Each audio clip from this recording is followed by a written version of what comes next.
Hi, Patrick Cameron, Extraordinary Integral Coach. Today I want to talk to you about the rate of change in information that we see coming at us every single day. Now I have to tell you, I love living in these times, and let me tell you why. These are the times of exploding knowledge and new discovery.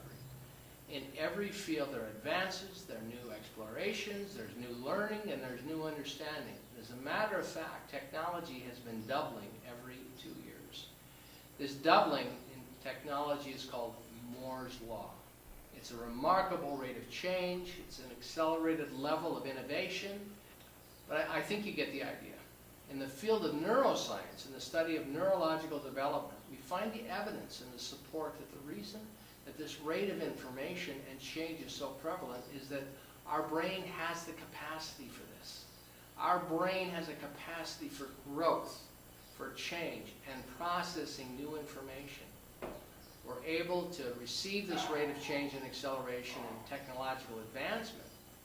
So how do we interact with this wave and this rate of change? It really depends on our mindset. Carolyn Dweck has written a beautiful, wonderful book called Mindset, and she offers insight into research into what is termed a fixed mindset or a growth mindset. The fixed mindset is wonderfully portrayed in a comedy sketch called Stop It, where comedian Bob Newhart portrays psychiatrist Dr. Switzer. Now, Dr. Switzer is interviewing a new client, and he says, "Oh, yes, you're the person who's deathly afraid of being buried alive in a box." And she says, "Yes, I am. You are correct, sir. I am the one who's deathly afraid of being buried alive in a box."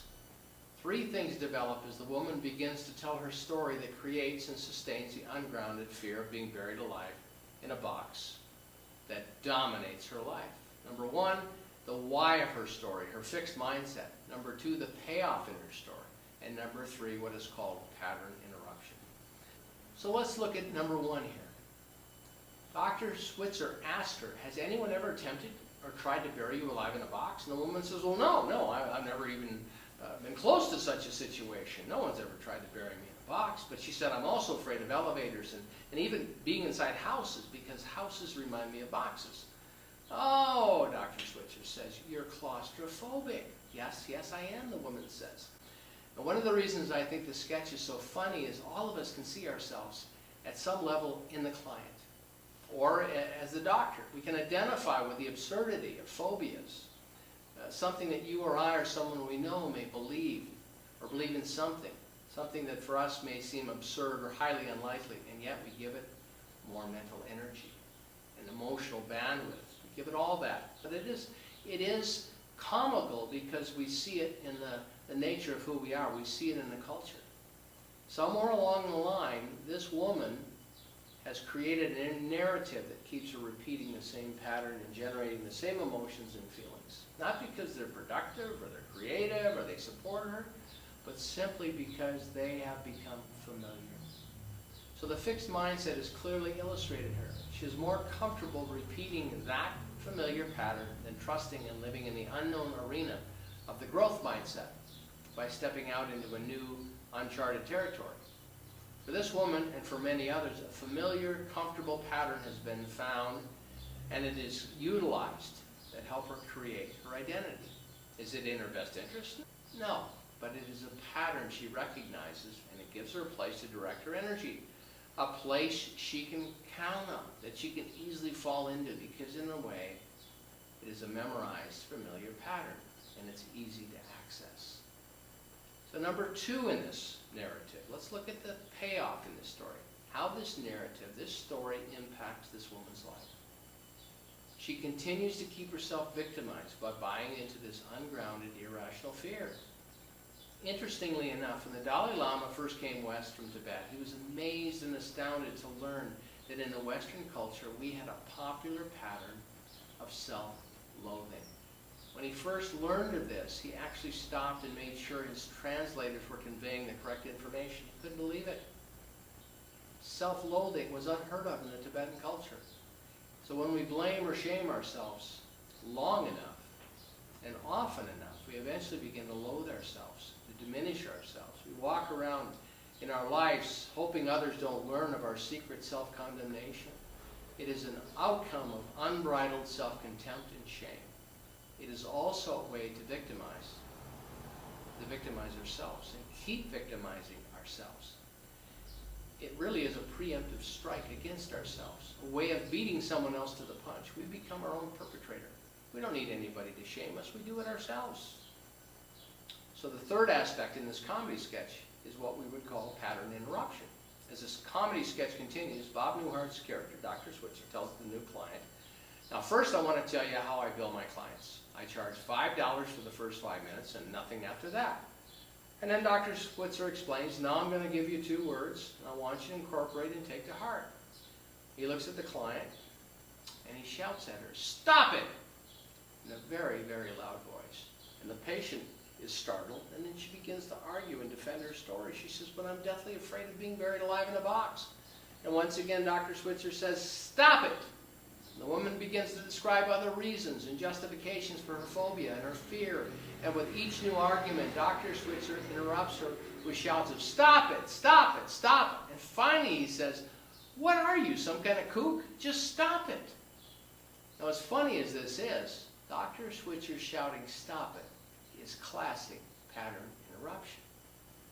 When we fall asleep in our own lives, when we get stuck in repetitive patterns and the familiar repetitive emotions that this way of thinking creates, we unknowingly keep ourselves from accessing and being available to new information. Each one of us possesses an inherent capacity for personal growth, for change, for new learning. But for this capacity to be realized and taken advantage of, we have to create space for the new data. We must welcome the new information. And this is called a growth mindset. A growth mindset will allow the new patterns to land in a meaningful, impactful, powerful place. Where does creative thinking, new thought patterns, and innovative ideas come from? Our brain science tells us that generative new ideas do not come from repetitive thoughts and worries. They just don't. They can't. Many people spend the majority of their lives thinking in unconscious, familiar, repetitive patterns. Neural pathways from repetitive thoughts run in what seems like a circular pattern, like an autopilot. And this unconscious tendency to think repetitively can be compared to the old vinyl records. You remember those black vinyl discs? They're starting to come back. Well, what would happen when they get scratched? Well, a needle would get stuck, and then it would be the same phrase over and over and over again. So the new scratch in the vinyl, the groove, keeps the needle from advancing until we go over and manually reset the needle. The study of wiring of neurons and neurological pathways was first articulated by a Canadian neurologist, Hebbs. Hebbs postulated that neurons that fire together wire together.